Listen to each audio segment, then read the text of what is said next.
554 कै साड़ी बलम दहिया होई गे भारी।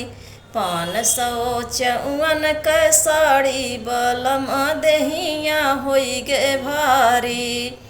हमरे ससुर जी के ऊंची अटारी, हमरे ससुर जी के ऊंची अटारी। चढ़तई अटक गए किनारी बलम दहिया होई गे भारी। चढ़तई अटक गए किनारी बलम दहिया होई गे भारी। 554 कै साड़ी बलम दहिया होई गे भारी। हमरे जेठ जी के ऊंची महलिया, हमरे जेठ जी के ऊंची महलिया। चढ़तई उड़ई लागई साड़ी बलम दहिया होई गई भारी। चढ़तई उड़ई लागई साड़ी बलम दहिया होई गए भारी। 554 कै साड़ी बलम दहिया होई गए भारी।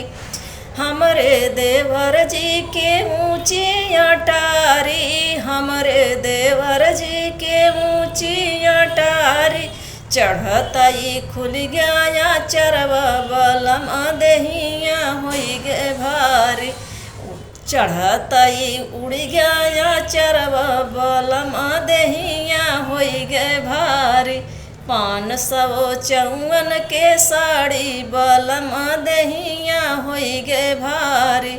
हमरे बालम जी के ऊंची से जरिया, हमरे बालम जी के ऊंची से जरिया। अरे चढ़तई से जरिया यार फटी गई चोली बलम दहिया होई गे भारी। चढ़तई से जरिया यार फटी गई चोली बलम दहिया होई गे भारी।